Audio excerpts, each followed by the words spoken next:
Teenage Mutant Ninja Turtles issue number 21 from Mirage Studios. This issue came out May 1989. It was written by Kevin Eastman and Peter Laird. It was drawn by Jim Lawson and inked by Kevin Eastman. And this is Return to New York, book 3. Freaking amazing issue. I would have to say this is probably my new favorite issue from the Turtles. This one was freaking fantastic. But yeah, let's just jump right into this. So in the last issue, we had the Ninja Turtles sneaking into the Foot Clan headquarters and fighting their way through. And then they discover 3 mutated Shredder-looking creatures. There's basically Mini Shredder, Lobster Shredder, and Goro Shredder. And we get a fight scene. That's pretty much what this entire issue is. It's just nothing but fighting and action, and it's freaking amazing. Especially the fight scene later on, which I'll get into when I get there. But the Turtles are basically fighting off these mutated Shredders. When at one point Leo cuts off one of the arms of Goro Shredder and discovers just like a bunch of worms. Instead of like blood, it's just a bunch of worms kind of gush out. And they're all like kind of what the hell is going on? Why is there worms coming out of this dude's arm? I will say this part's kind of interesting in the sense that like now they have no problems trying to kill the Shredders. So like, is it just Shredder that's okay to kill, but everyone else is not okay to kill? Because earlier you guys were trying to stop Zog from killing Foot Clan members, but now you have no problem killing Shredder. Like, it's just, I don't know, make up your mind on what's okay to kill and what's not okay. But we get a fight scene when eventually, Raph's like, screw this, they can handle this. He's gonna go take off after the real Shredder. So he abandons his brothers, and of course, Leo's like, Raph, what are you doing? Like, stay back here and help your brothers. Like, we're supposed to stick together. And because Raph bails, the Turtles, I mean, they're able to hold their own, but it's still kind of a tough battle between them and the mutated Shredders. Like, it would have been a lot easier if Raph had obviously stayed behind to help out. But we cut to Raph, and he's chasing after where he thinks the real Shredder is going to be when he gets kicked in the face from around a corner. And all of a sudden, 4, I'm going to guess they're like elite Foot Clan members. Because, they're Foot Clan, but they're dressed up more than the regular goons. So I'm guessing they're like just more of like an advanced version. Maybe they're like a higher class Foot Clans. I'm going to call them like the elite clan. So the elite ninjas start fighting Raph.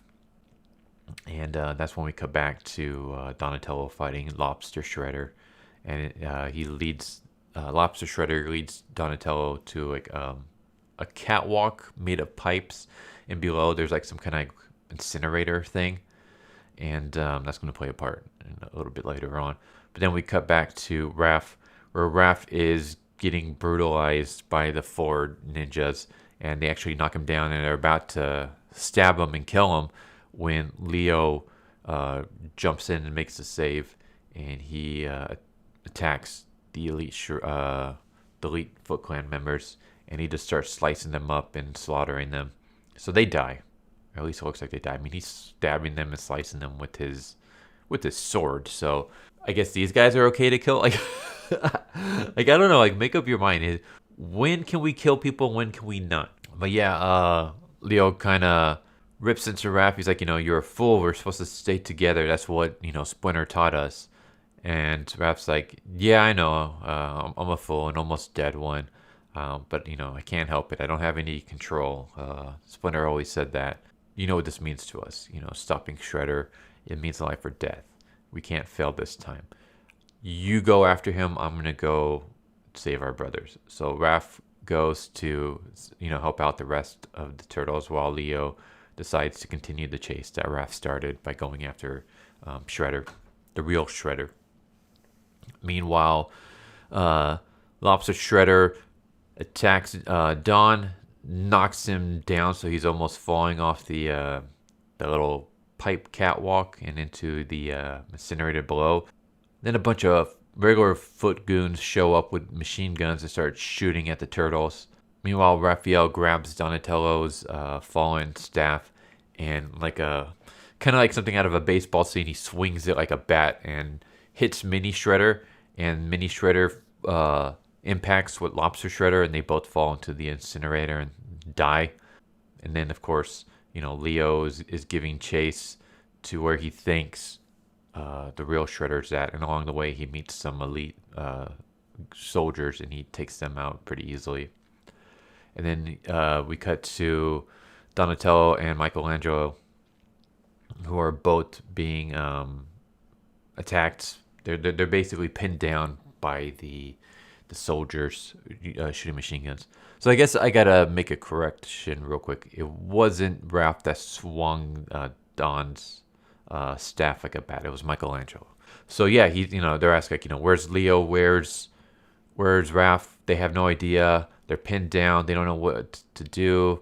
Donatello pulls out some ninja stars, and he's like, the shurikens. He's like, I only have a couple of these, so we gotta make them count. And that's when Raph shows up, and he sees his brothers pinned down, but the Foot Clan are like out in the open, so there's no way he can like really get to them without them being able to see him and attack him. And that's when we get to Leo, and Leo walks to like, I'm guessing like the Pent suite of the building. He's like at the top floor of this skyscraper, and there's two katanas pinned to the ground, and Leo calls out Shredder. He's like, Oroku Sakai, face me. And Shredder appears. He's like, gladly. And yeah, we get a stare down between the two. And then, of course, Leo's like, how did you survive? Like, we saw you blow up. How are you still here? And Shredder kind of explains. He basically says, like, the Foot Clan is very resourceful, and we have a great many skills. Some from the time of legends and myth, some from the time of logic and science. Together, all things are possible. And then he also explains, imagine a creature of our earth, a worm, small, blind, useless, but it eats. And from what it eats, it learns and adapts its own cells, structures. Others eat from the same dish and join together, taking on a completely different form.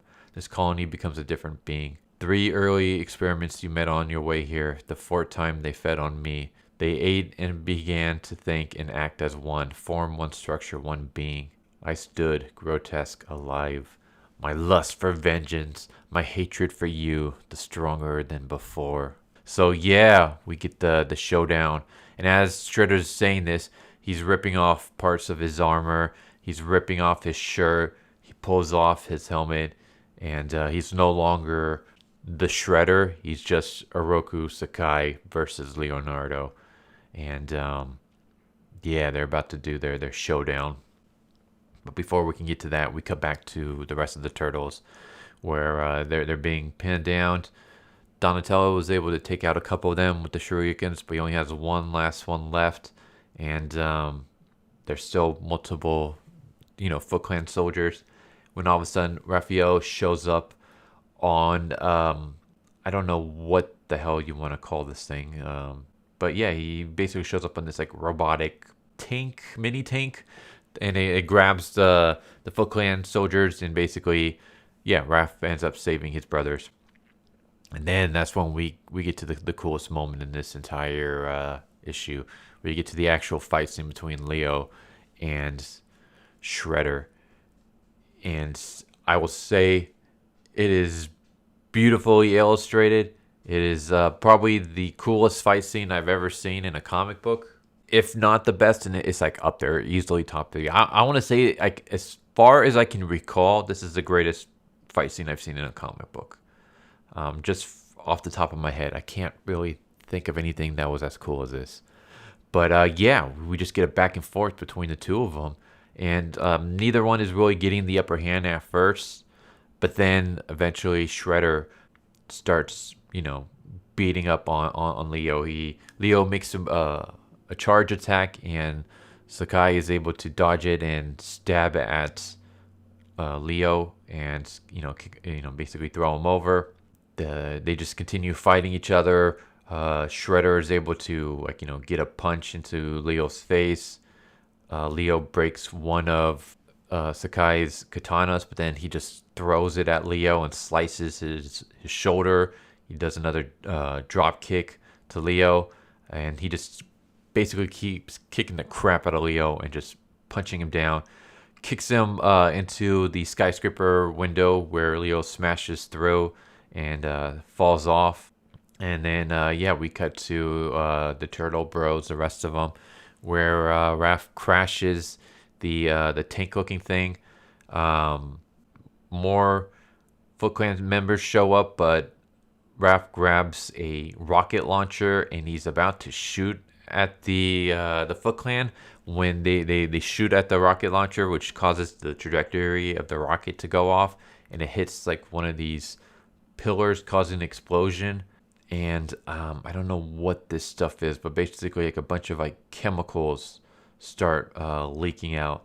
And the turtle's like, ah, crap, we got to get the hell out of here. And then yeah, back to the fight scene with Leo and Sakai. Leo he crashes through the window, which we saw, and then he lands on top of a rooftop, and Sakai chases after him, and now both fighters only have one sword, so we get a classic samurai duel. And again, like this fight scene is just amazing. They bash swords.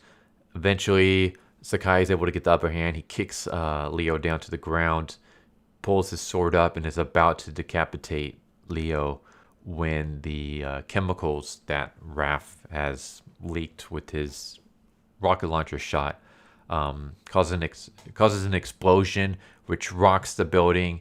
It creates a divide between Leo and Sakai, and yeah, they basically face each other down across the rooftop with this like fissure in between them and smoke coming out. So you got this really cool effect, and then the two of them charge at each other, and this is like the classic samurai style charge where, you know, two swordsmen rush at each other and they swing their blades, and only one of them survives. And we got this cool panel. It's a 2-page splash image. Freaking awesome. Like I love this. This is like a poster worthy image.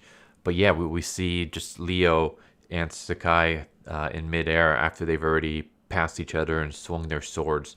We see just like this thin white line across Sakai's neck in the original version. This image indicates that Leonardo has won. He has decapitated Sakai. And yeah, there's a huge explosion. All the turtles rush back to their hideouts in the sewers. And that's when Leo shows up with Shredder's body wrapped up. And they basically, you know, Leo says, Oroku Sakai, the Shredder is dead. And the rest of the turtles like, it's finished. Our destiny is complete. Honor is restored. We have one final task. And then we see them giving him like a Viking funeral, which I thought was kind of cool. Not only is this, you know, 2-page splash image really awesome, and again another like poster worthy image, but I mean just the fact that even though they hate Shredder, and even though they've made it their like mission to kill him and stuff, even then they still have like enough respect for him to give him like an honorable burial. I thought that's kind of cool. So yeah, there we go. Shredder gets killed once again. Obviously they're gonna have to bring him back again, I'm guessing. But yeah, that was a freaking amazing issue. I would say this is easily my favorite one in the series that I've read so far. So far of everything that I've read from Volume 1, this was my favorite issue. And you know what? When it comes to everything Turtles related, I would say of everything that I've read that has to do with the Turtles, this is my favorite issue of all time at the moment. Obviously, I still got a lot more Turtle stuff to read, so that could change. But at this point in time, combining like everything from like, you know, the urban legends to the Last Ronin to the Turtles adventures, the Tales of Ninja Turtles, the micro series, and everything that I've read so far, like the previous 20 issues of this Volume 1 run, I have to say this is the best issue. It's fantastically drawn. The dialogue is freaking amazing, especially the dialogue between Shredder and Leonardo. The artwork is great. I mean, again, I kind of wish that we had Kevin Eastman and stuff doing the illustration, but Jim Lawson does an amazing job with this. Just this is like what I want in my comics. You know, you still had good storytelling, good character development and stuff, but just a bunch of cool action moments. Like there was not one page in here or one panel that felt like, you know, it didn't belong. Like everything fit, everything worked, and yeah, I would say this is the greatest Ninja Turtle single issue that I've read so far. But yeah, there we go. Return to New York, book 3, issue number 21 of Teenage Mutant Ninja Turtles. Came out May 1989, and it is freaking fantastic. But yeah, I hope you guys enjoyed the video. Tell me what you guys think, and I hope to see you guys next time. Take care, everybody. Later. So what'd you guys think of that video? I hope you guys enjoyed. If you guys haven't already, please subscribe, hit that bell for a notification, leave a like if you enjoyed the video. And if you didn't enjoy the video, thank you for watching it this far, and I hope the next video is more to your liking. Feel free to check out the playlist that you guys see, and I hope to see you guys next time. Later.